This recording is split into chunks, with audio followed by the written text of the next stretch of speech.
And we're live. Hey, Dip, how are you? Doing good. How are you? Not too bad. I'd like to welcome everybody to our inaugural first episode live stream on YouTube and over on Rumble as well. Today is Thursday, October the 19th, and this is going to be our crypto journey between Boy the Dip and myself. And of course, we're going to have many guests on throughout the different episodes. We will be live streaming every Thursday, 7 p.m. Eastern Time. Welcome everybody to the channel. Thanks for coming. So where do you want to start? Introductions. We should introduce ourselves. Everybody who doesn't know who we are. I am Crypto Crazy, aka Crypto King, aka Shane is my real name.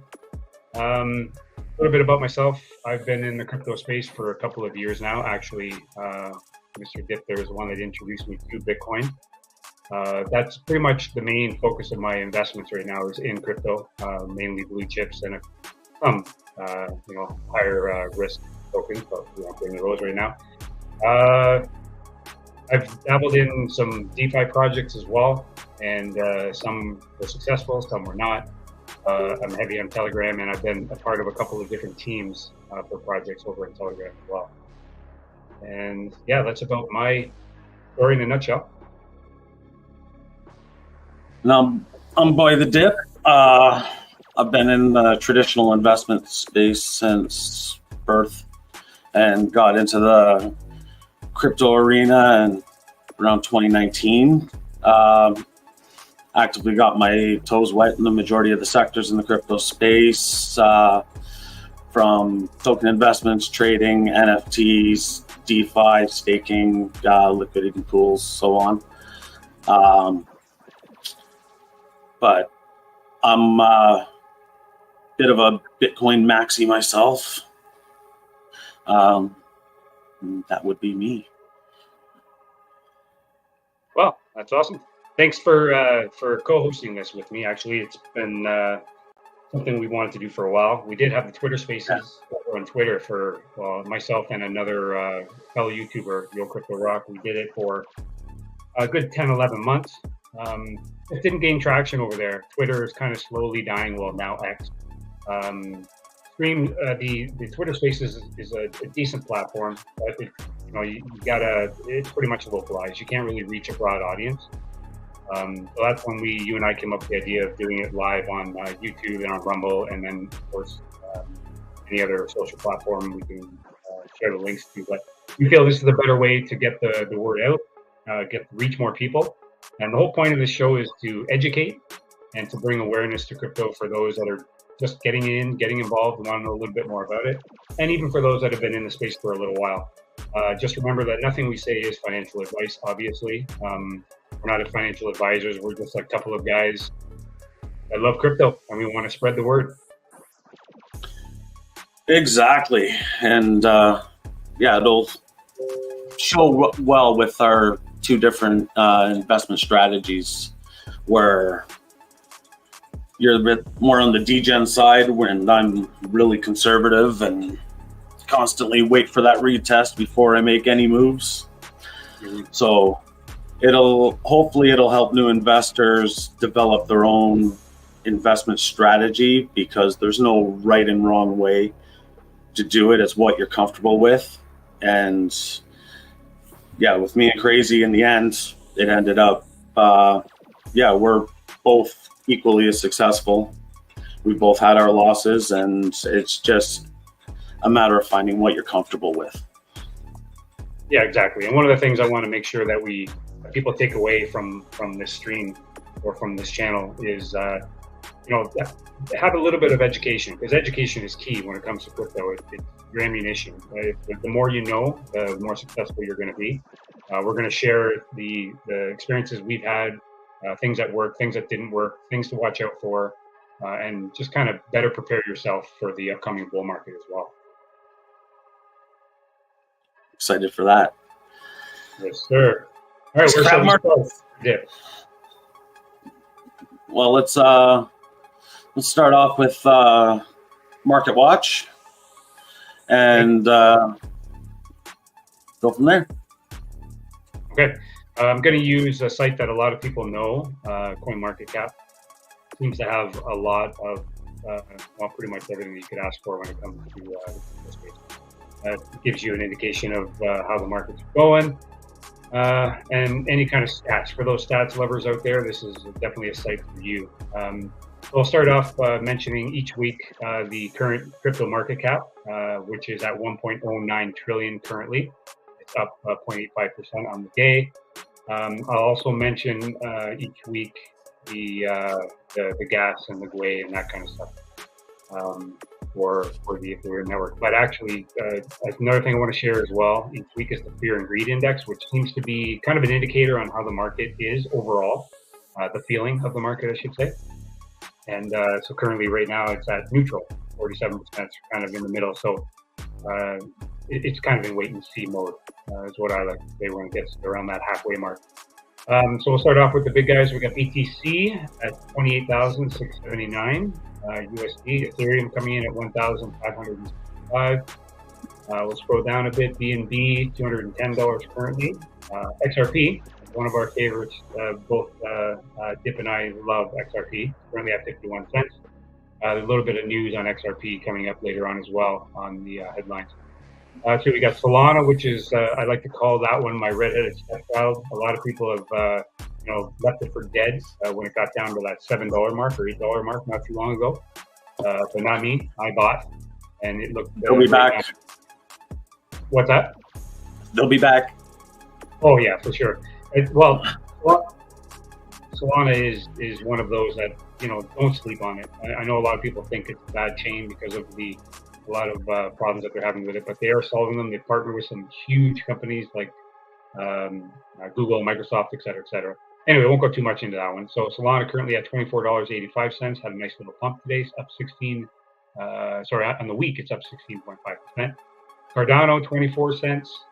Scrolling down here, we got Polygon Matic at 51 cents. It's another favorite of mine personally.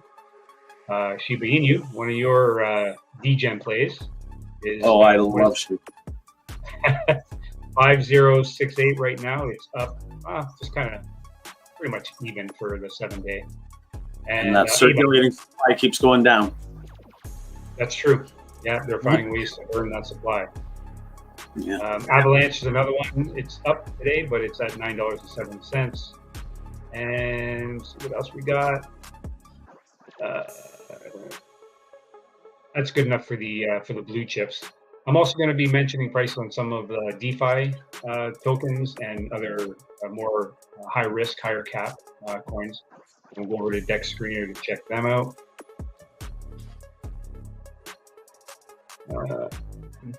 Okay, so over here,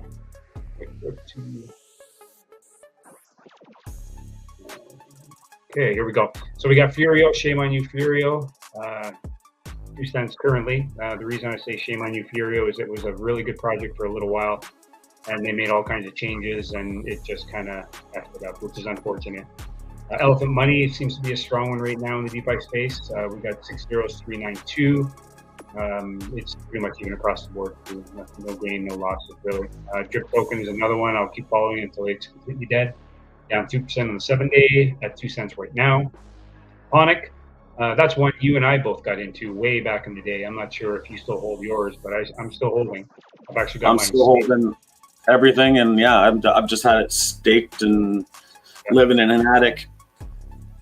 Yeah, I think that's going to be one that is going to make a pretty big comeback from the bull market. I have a lot of high hopes for that one. Sitting at 6 zeros, 1383, and then Momentum is one that I like to mention. Sitting at 87 cents. It's part of the Alpha Shares project, and they actually have a mining farm down in, where was it again? I'll have to get back to you on that one. Argentina, someplace like that. Argentina, I believe it is. I'll have to find out for sure. But they have a mining farm, and apparently it's been doing well. I know it's down 10% on the day, but it's been holding pretty steady on that one. Yeah, I've been hearing about that for a long time. Yeah. That's pretty much the market watch for this week. All right. So So what do we got in the headlines this week?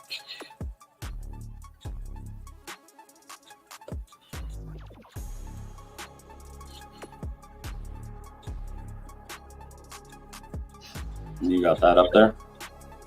Yeah, I'm just sharing it now. Okay, so we mentioned XRP earlier, and this news just dropped not too long ago, actually, that the SEC has dropped the lawsuit against the Ripple executives, which is amazing because it seems ever since Ripple, well, I guess you could say they won the lawsuit, or at least they won that portion of it. The SEC has been trying everything they can to try to get at them, which, of course they're going to try, but it's just them wasting time, wasting taxpayer money, and I don't think. Let's see if I can find fonts here. I don't think they know, or they do know, that they don't really have a leg to stand on, and so I think they're realizing that all these lawsuits that they put forth, they're just going to get either rejected outright or they're going to lose. So I think they're starting to drop some of them. Let's see, because this is prolonged long enough.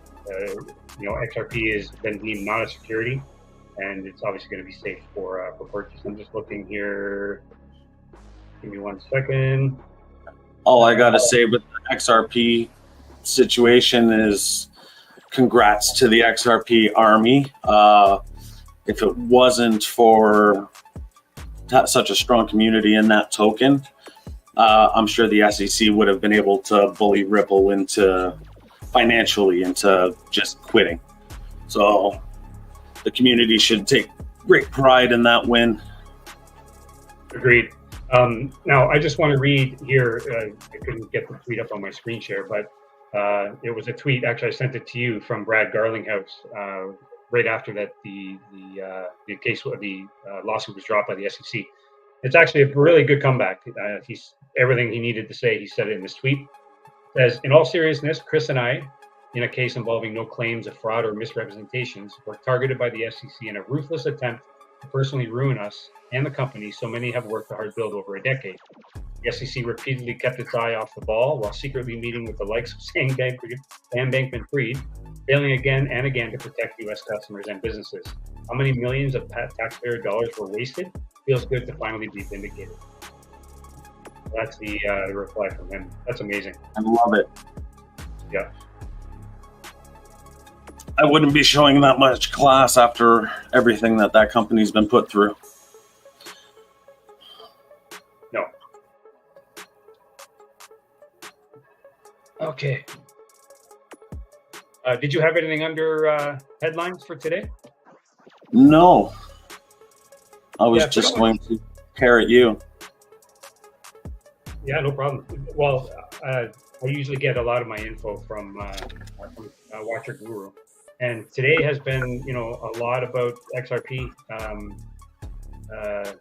Ripple XRP chief legal officer says this is not a settlement. This is a surrender by the SEC, referring to that lawsuit which was dropped against Garlinghouse. And then the only other news today really is that, something I found interesting is Elon Musk and Mark Cuban have filed an amicus brief to the Supreme Court calling for an overhaul of the SEC and their proceedings. Seems a lot of people with influence, including a lot of the senators in the states, are getting really tired of the way the SEC is doing things. And Gary Gensler seems to beat around the bush. He doesn't get straight answers. He can't even, 1 month he's saying that Bitcoin and Ethereum and obviously now XRP are not securities. And then when asked a question a week later, he won't give a straight answer as to whether they are or not. So, he's just playing games. It's time to get that whole thing overhauled and get it restructured. So that actual regulation that can make the space thrive can finally come forth. And Juan, the comments and the money spent by XRP was ludicrous. Oh, yes. What were they saying? Close to $500 million has been tied up so far. Yeah, unbelievable how much they've spent.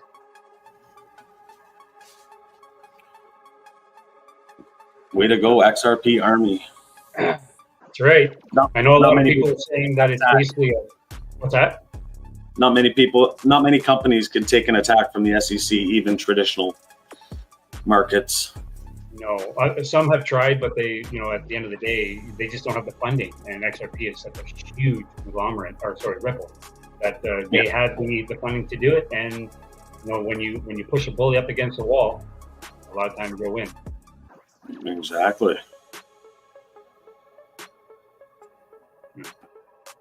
Awesome. So that's pretty much it for this week's excitement in the crab market.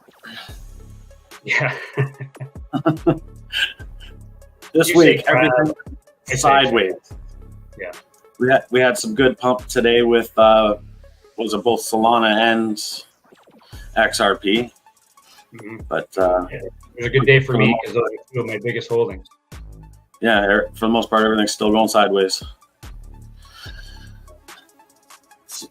So, should move on now to our project spotlight.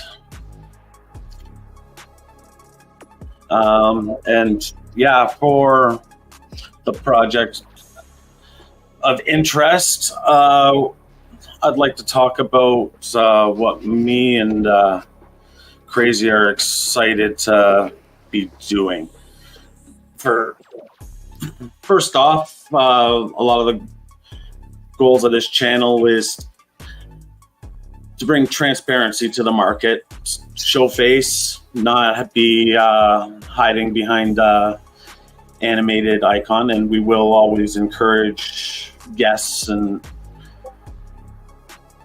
other people on the show to show face, but it's not a prerequisite if you're not comfortable with it. It is a big deal that takes getting used to, as we're finding out in our first episode right now. It's different, but I'm having a good time. It is. It's a lot of fun.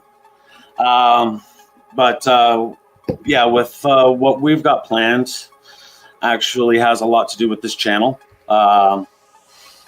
It's social media has created a whole new sector in business with creator content, and that's drawn pretty much all the advertising money from everywhere to content creators that can promote their product, have a similar, I guess, topic, and it allows them to target a specific demographic. And to bring it on top of that, we're seeing the live streaming go from pretty much gamers to mainstream, which is exciting because we get to interact live with the community.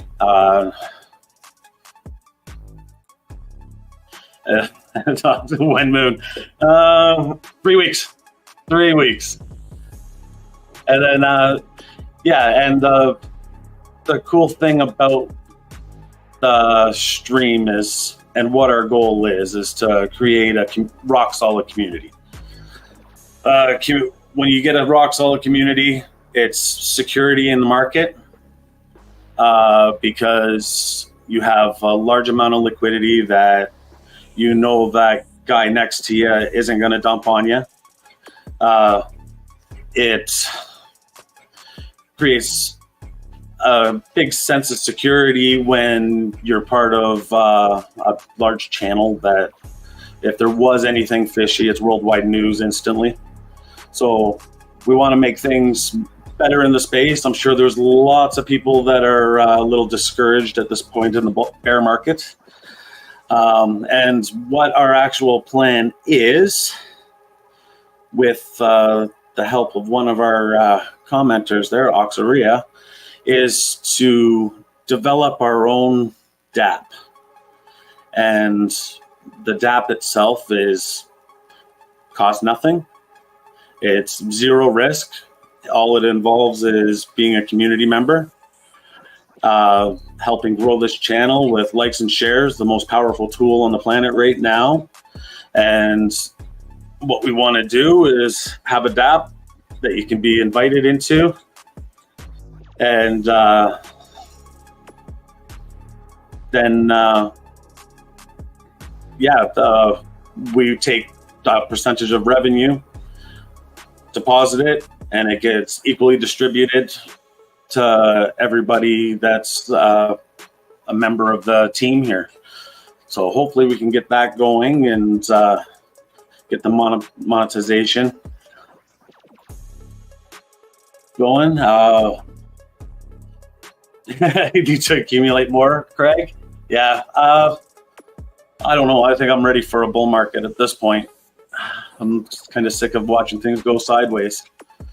I am as well, but I'm kind of in the house of Craig. I want a little bit more time to accumulate. But there's never going to be enough time to accumulate. That's true. Yeah, you say that. Yeah, you get those beautiful 30% dips during the bull market. Yeah. And so back up, I don't know where I was there. Yeah, so just a DApp on its own, community created, zero risk, all reward. And I think everybody in the crypto space will agree that that's needed right now.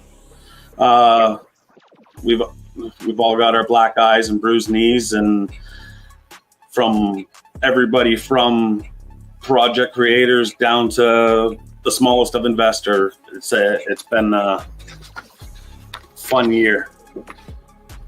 And then I think that's about it. It'll also open us up to being options of airdrops and other rewards through the channel, which would be nice. It'd just be nice to get some transparency in the space and just a win. It might not be a big win, but it's a win, a risk-free win. Don't forget the most important part is the community is what drives it. So the more engaged the community is, the more involved they are with the channel and helping to promote it, the better the project works. Yeah, like me and Crazy, we're dedicated on getting better at this live streaming thing and keeping the content coming weekly, consistently. And we just ask for support and people who enjoy watching this, and keep sharing the channel. When subscribers go up, and that'll attract the right people, and everybody reaps the rewards. Exactly. All right. Now that's one of our surprises that we have, but we got that out of the way. So you haven't fun yet, Dip?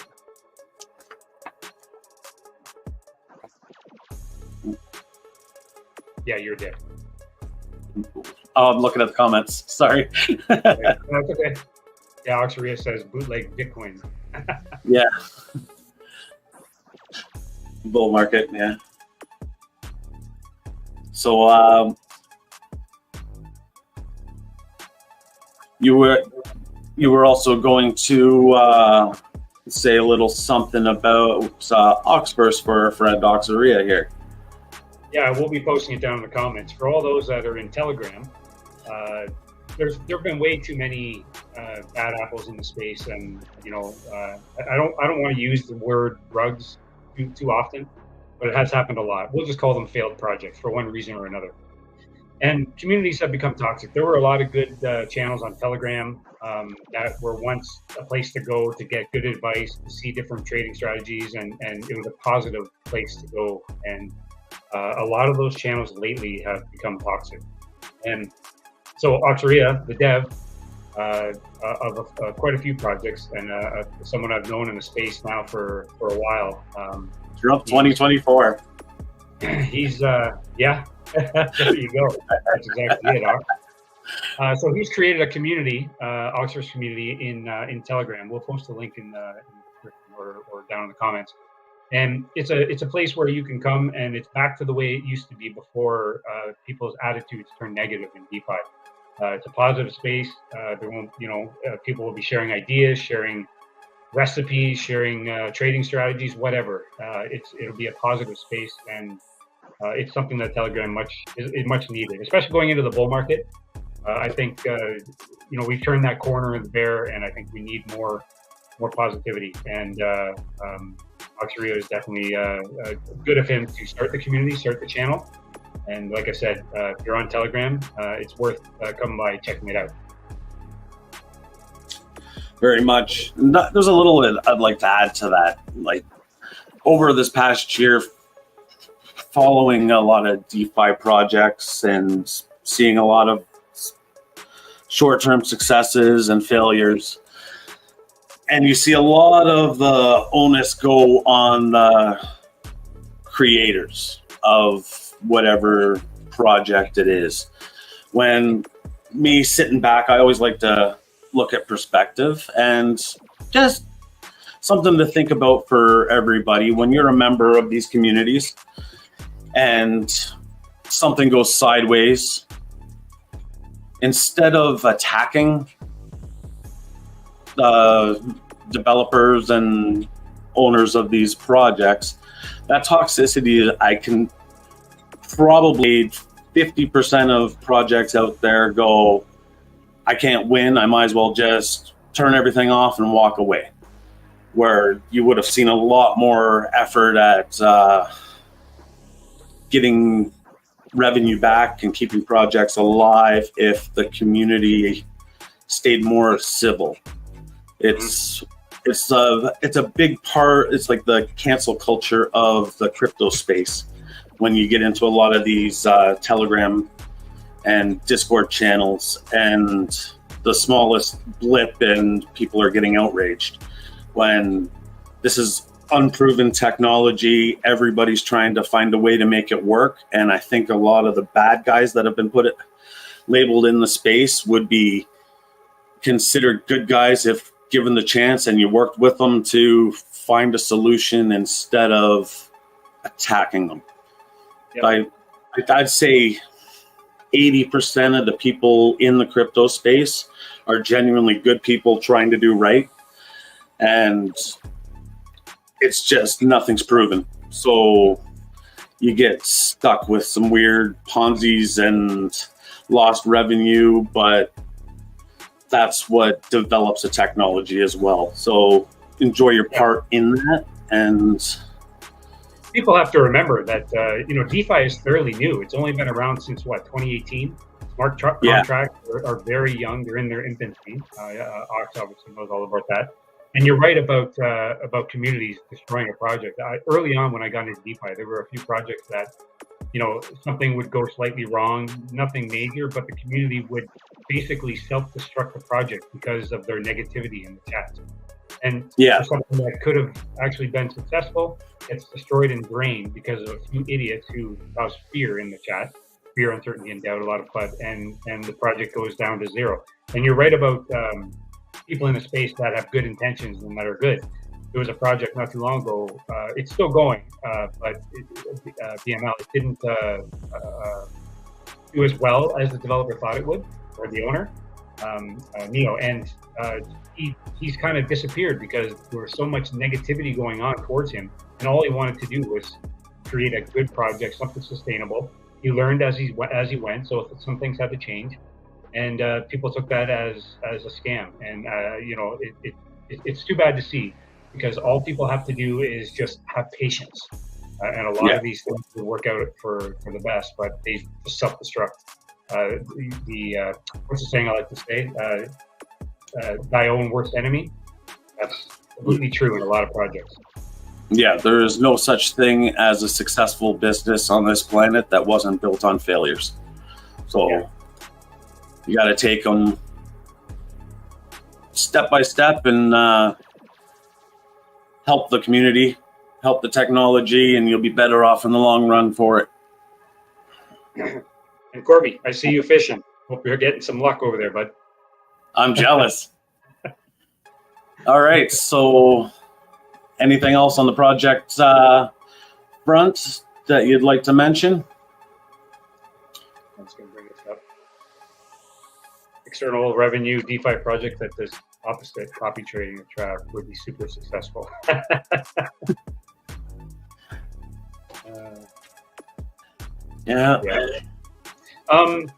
But even then, intentions. Yeah. It's tough. It's very tough.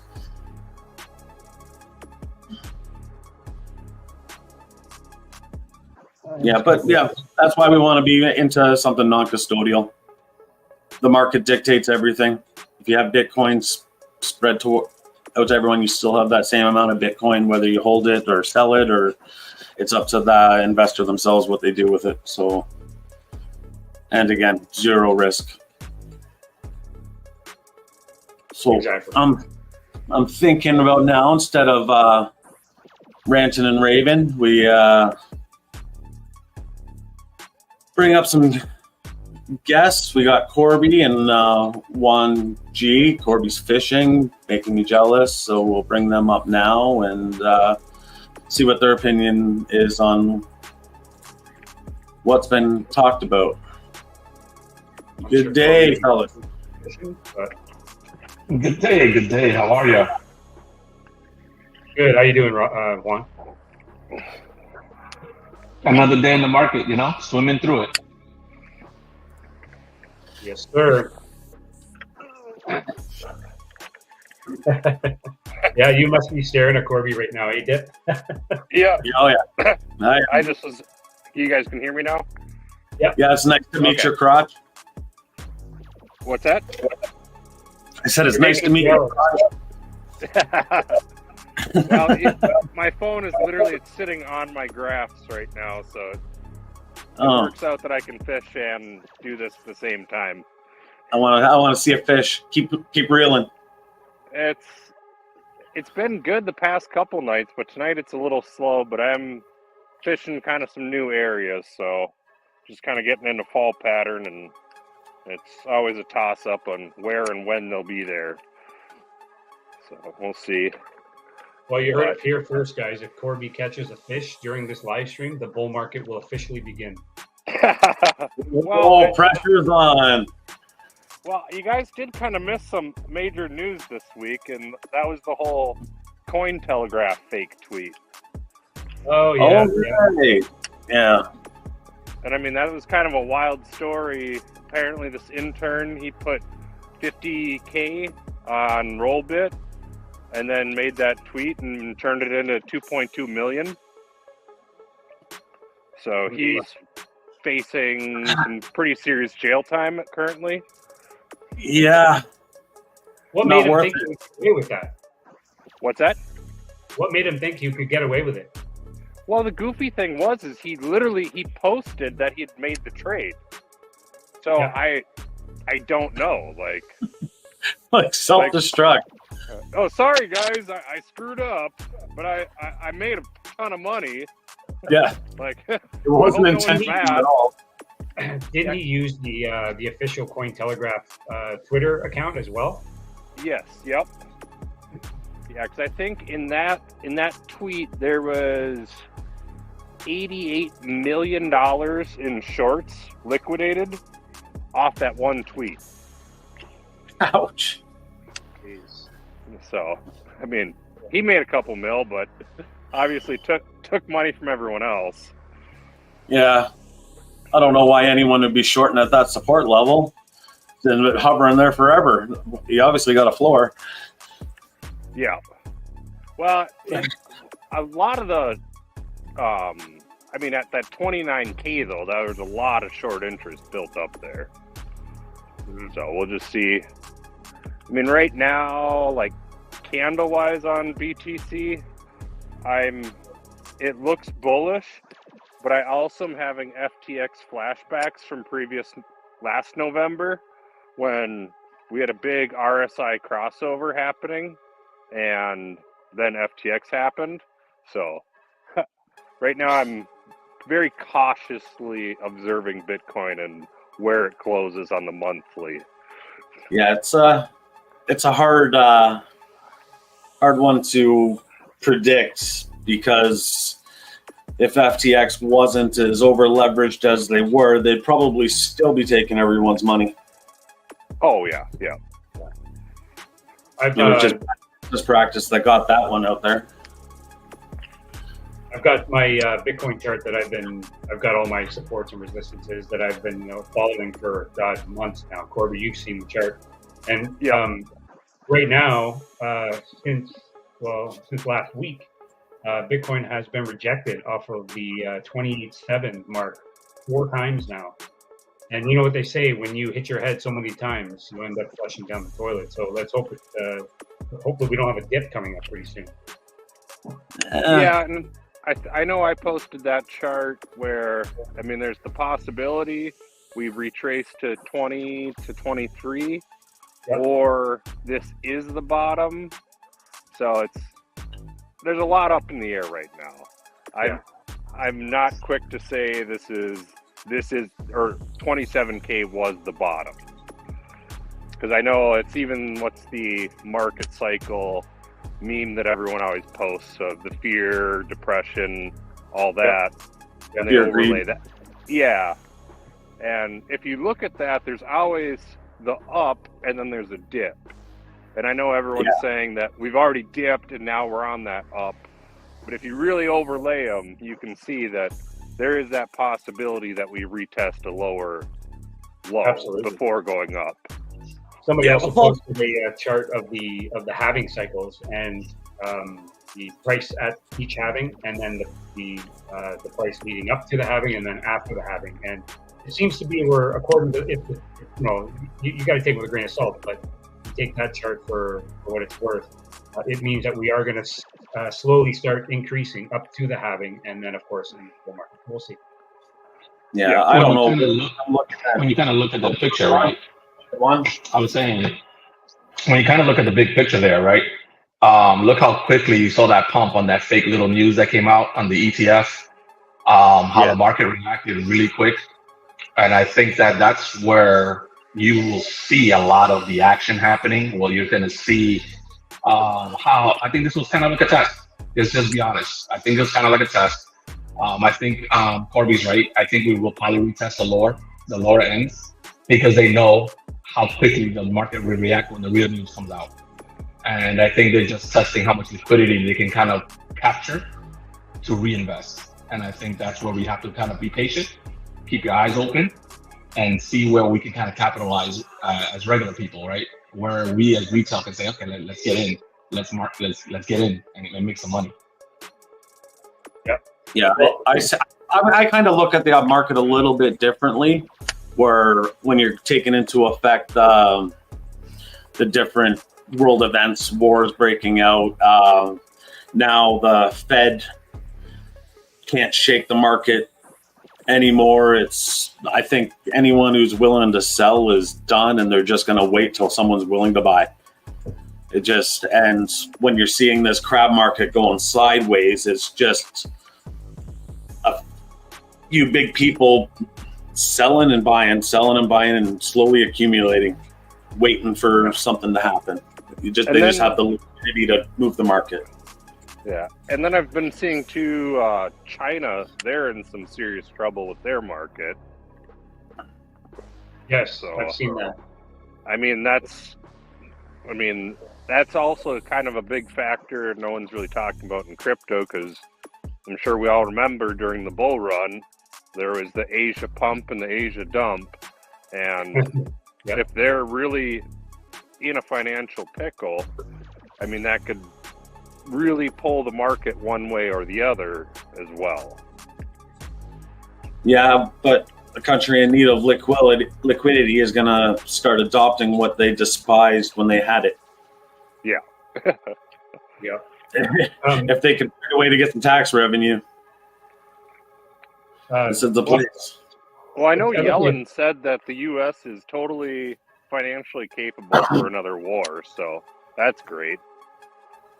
But are you really, though?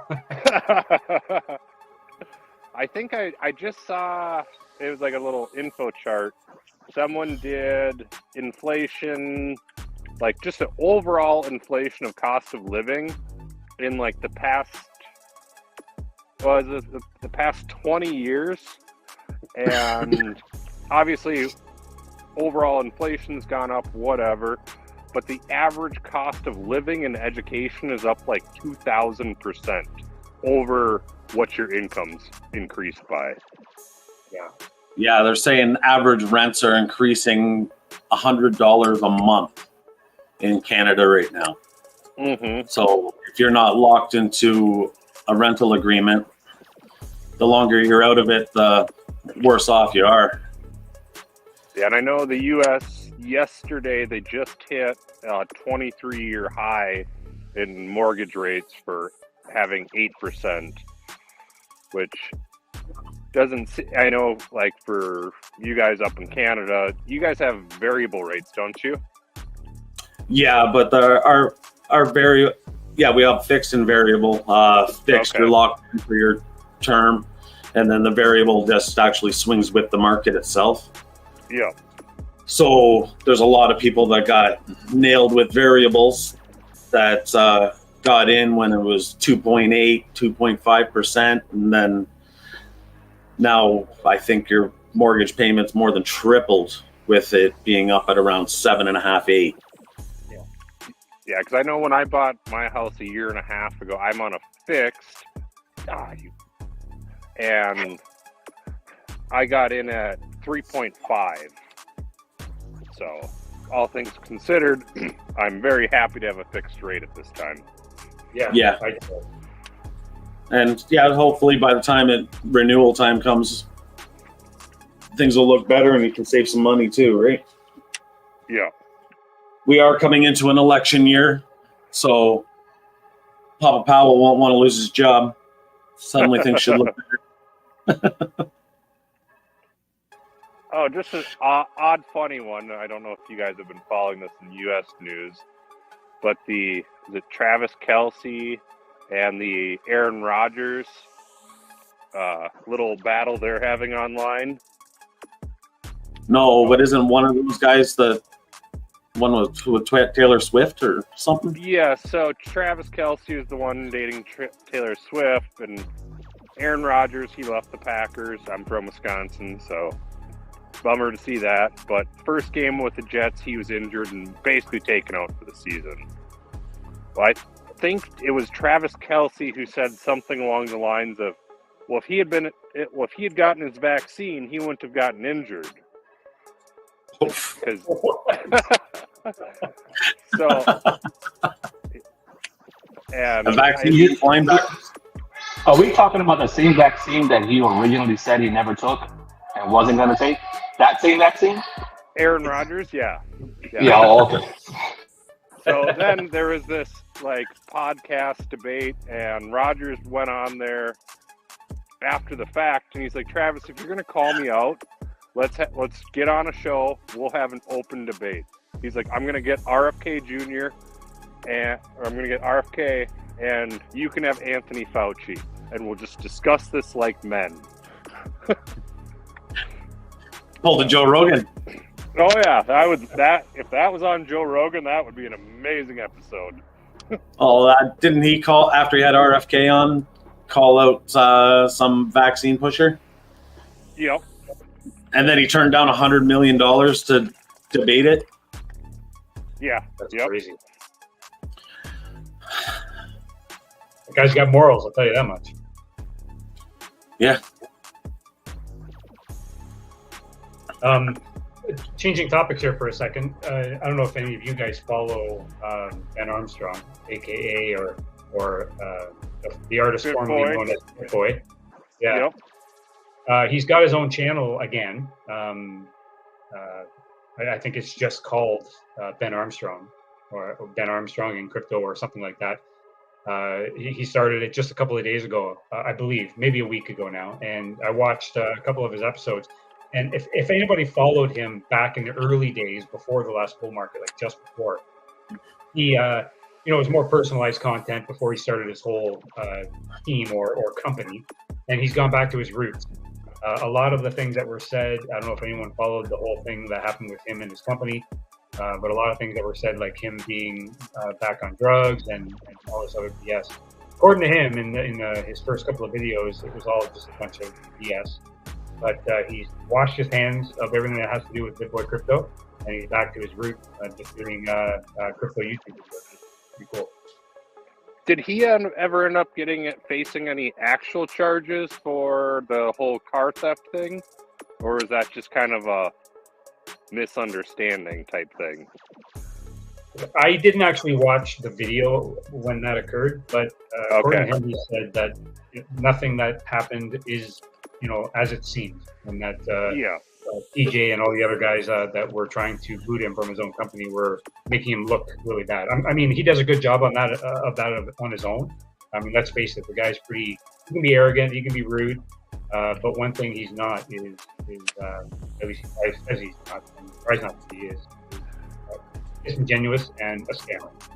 I mean, that's definitely when I saw that happening, I would very much have been interested to hear more of what was actually happening in the back rooms of everything.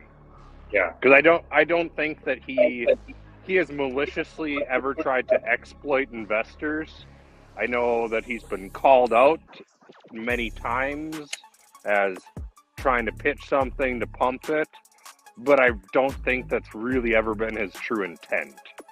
No, and there was a while there when any YouTuber with a big following, they did that just because it was a thing to do. A YouTuber, you know, if you purchase a bag of Solana and then you all of a sudden mention it or shill it in your stream, you know the price is going to go up. It's something all YouTubers did, and I mean, it has stopped now. Not many YouTubers are doing it anymore, which is good to see. And but as for his company, I believe what happened there is, you know, he could be a little bit off the cuff, you know, doesn't think before he acts sometimes. And I think when he was following Sam Bankman-Fried and his personal attacks on a few other influencers, I think the guys on his team didn't like what he was doing. So the only way to stop him from doing it is to take his company from him. I think that's what it boils down to. They no longer liked what he was doing and they wanted to do it their way. And on the same hand, too, I mean, because as we've seen in just the community space of crypto in this bear market, everything is dead right now, even on Telegram channels. And they probably took it as we're losing views, because it's you. No, it's probably just due to the market. Yeah. But it was leverage that they could use at that time to then kind of push him out the door. And I think a lot of the erratic behavior was just an attempt at getting views.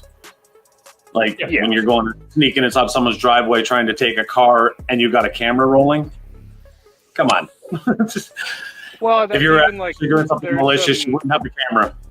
Yeah, there's even some YouTubers that, I mean, they've made an entire career out of just being professional fudders. Like any new project that drops, they're gonna the next day say, "This is why it's gonna fail." Like, and they get tons of views. Yeah.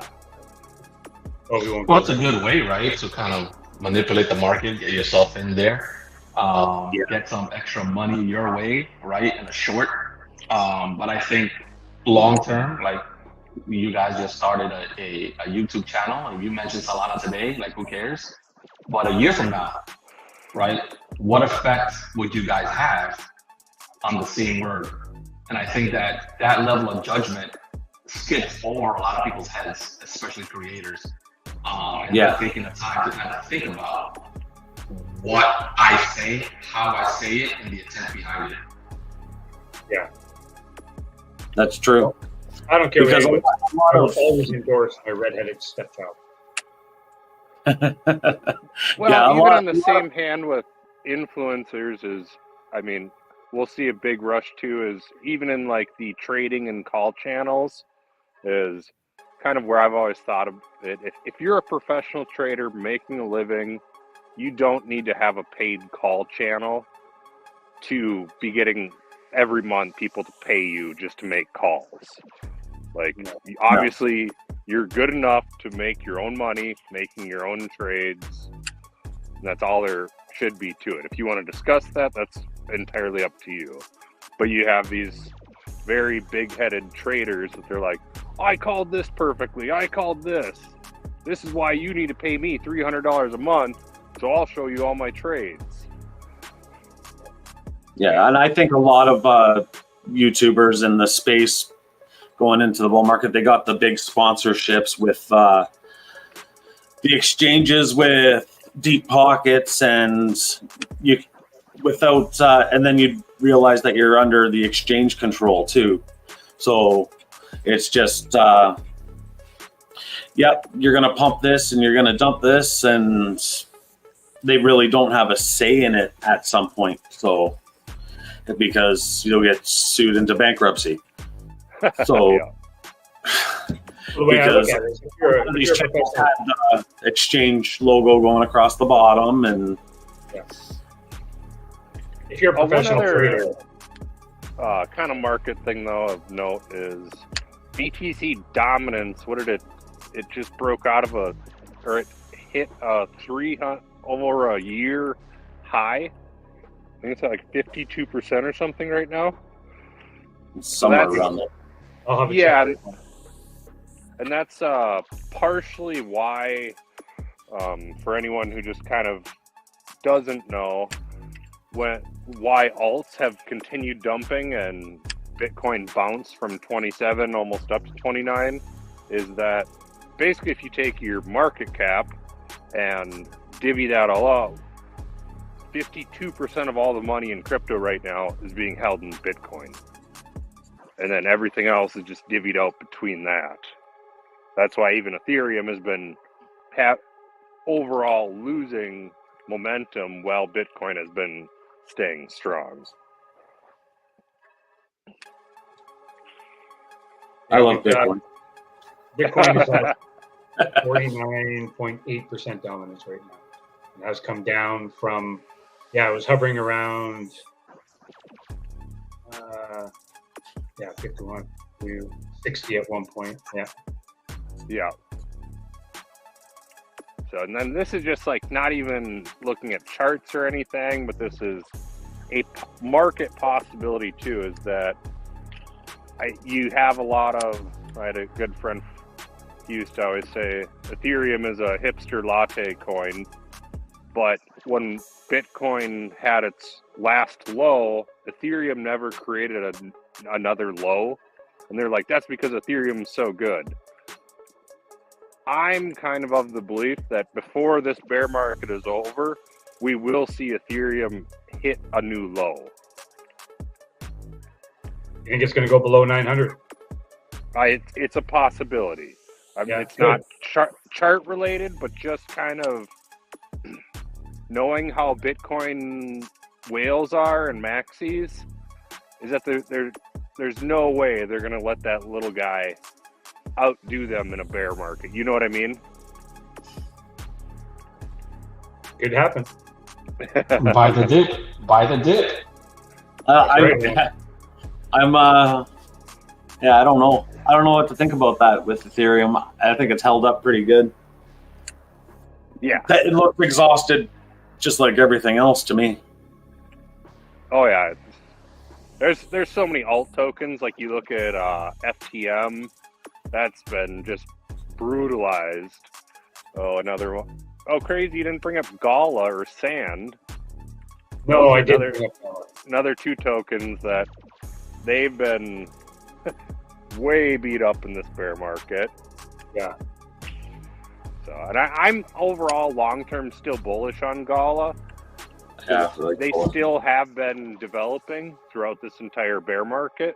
So there's a chance that they could come out of it. I think they will. Yeah, I think they will. The gaming sector is not dead. They're going to make a return. Yeah. Well, just gaming is such a big industry in itself. That's where I'll be very curious to see, as you guys were talking about earlier in the show as well, too, about how much gaming has now gone into live streaming and how that will be incorporated into the crypto sector, because there's a lot of people out there that are making professional careers out of being a live streaming gamer. Yeah. So, I mean, Live streaming through Discord and stuff like that is getting Yeah. really yeah. Well, so and to have then that- you look, a lot of countries, impoverished countries, that's their living too, the pay to play. yeah. And Make isn't- more gaming than working. I think can't the remember. market is just looking for a token that is a little bit more ubiquitous, right? Something that's more accessible to the common person, to kids. Well, let's not say kids, right? Because they're not supposed to kind of really have that level of monetization, but you know what I'm talking about. And, Yeah, I know. and Gala's not there yet. I don't think that that's what's holding it back. What's holding it back right now is that it's not like Bitcoin. Everybody knows what Bitcoin is. I think even Cardano maybe has a little bit more cachet than Gala does. And I think there's an opportunity there for Gala to kind of become more ubiquitous, more accessible. And I think if they reach that, you'll see it spread out more in that gaming community. Yeah, because Cardano, that's a token I buy every week, and I kind of keep up on that. And there's been a lot of developing just continuously throughout the entire bear market. It's not like mind-melting news developments, but they are still working on it. And that is a token that in the previous bull run never made a new all-time high. So there is definitely potential where we could see that token explode. Yeah, I think there's a huge opportunity for Cardano to start kind of releasing some of those news bits, little by little, projects that are maybe not industry blending, like you said, but maybe something that's gonna make people think and get people excited. And I think they have enough of those projects. I think at one point they had over 800 projects in their backlog, ready to kind of start talking about it. And I think the bear market just is preventing that from really kind of hashing out. Yeah, the liquidity is not there for a lot of these projects to be able to develop anymore. They need the retail to provide the money and supply tokens and everything else. So, now, Juan, you mentioned accessibility. One of the things I'm going to talk about in next week's episode is the ISO 222 basket of tokens that with as the bull market approaches and regulation and clarity is more established, these ones are going to be pretty easily accessible, and they're going to be compliant. And I think those are the ones that we should keep an eye on going into the next bull market. No, I agree. I think that there's an opportunity for the SEC to kind of be clear on some things. And everybody wants to kind of blame Gary, but how much pressure do you think Gary's under not to say anything? I mean, lizards this man is too smart. Pressure. Lizards do not feel pressure. I just think that the man looks too smart not to say anything. And yet he doesn't say nothing on purpose. So again, how much of that is pressure from the top, or from people who are gonna get caught in the crossfire, right? If certain things are said, and I think there's an opportunity for change. I think you're right. I think Gary unfortunately can't be that person. I think he's gonna be the scapegoat more than the direct blame for this for what's happening in the SEC. And until we kind of discover what the issue is, I think even if the SEC gets overturned, they're just going to put it with other people that they can control as well. So we're just going to go through the cycle of people just staying quiet and not acknowledging the issues at hand, which is let's get some regulation in place that makes sense, right? Without over-regulating the market to help and making sure that we're in a place that is safe. They just need to be properly regulated and not regulated to death. Yeah. On that note, I did when you were talking about Gensler, was seeing news go around today with JP Morgan saying that the ETF approval will happen, but that kind of gave me a flashback to what would have been 2020 when they said that if they found out any of their employees held Bitcoin, they were being fired. And then we had that big dip in the bull run, and they had been buying the dip the whole time. Yep. So I'm like, more exit liquidity they're trying to pull? Do as we say, not as we do. Exactly. Well, that's the magic place of being one of those major players, right? Where you can kind of just say certain things. It's very hypocritical for people like who say something on Twitter and they get blamed for market manipulation, but we got big time players in the space like Chase that say certain things certain ways, and yet they get no accountability for it. But yet then you see their holdings, hey, they're in there. They're really deep in there. So I wonder how that works. All it takes is $7,500 to get an editor to write up an article for you in your favor. Anonymous, find of course. Anonymous, positive. right? Yeah, you can find a negative and positive narrative to everything. So whatever you want to manipulate through news, it's fairly easy. So that's why I tend to ignore it and just watch the charts themselves, and you can figure it out without hearing a word. Yeah, you'll get your ebbs and flows, peaks and valleys, but at the end of the day, the charts don't lie. Yeah. And as we get closer to this bull market, I think adoption is just gonna grow very quickly. And so a lot of these entities or companies or businesses or corporations that you think aren't involved or don't have a piece yet, yeah, they probably do. You just don't know about it yet. Yeah. Just like I think a lot of financial institutions are already utilizing XRP. It's all being tested on the back end, and it's just not public knowledge yet. Oh, absolutely. And you remember, it wasn't even a year ago, the U.S. government claimed they didn't own any Bitcoin. And then we find out they own a shit ton. Well, they have every single Bitcoin that's ever been confiscated. Silk Road Bitcoin. They're one of the biggest holders, aren't they? Do you think they short it when they know they're going to sell a whole bunch of it? So I actually had a friend who, his family was actually higher level government officials, and I don't think they legally can, with on the book, sell it, because it was confiscated in a federal investigation during that big crackdown on the Silk Road. So there's a whole bunch of legality that they would actually have to go through to officially sell it. Well, maybe that's stack, but they've got Bitcoin from. So they have all this stuff from Mt. Gox too? Yeah. Well, some. Yeah. Because there was those people doing videos or something, and they were the ones that stole all the Mt. Gox money. That hasn't been brought up in probably a couple months, because that was the big black swan that everyone was talking about. Yeah, a crap load was supposed to unlock at once, and I never heard anything from it. Yeah.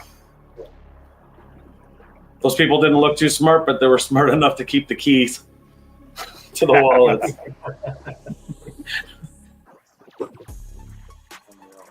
So, well, all right, guys. Thanks over for having me on. I got to pop. Thanks for coming, on the trailer. Thanks for coming by, Cody. Appreciate it. Always welcome. All right. Have a great one, guys. You too. Thanks. Be safe. Juan, is there anything you want to add before we close up the show? For my part, I will tell you guys, I'm really excited for you to have a space like this for people to kind of have an easier access to understanding what's happening in the market, discuss different news topics that are probably more likely than not neglected in everywhere else, and then have like this open conversation with different viewpoints. I think we need to stop on that side of manipulating the news on a way that benefits people, then just have it open and let people kind of decide what to take from what they heard.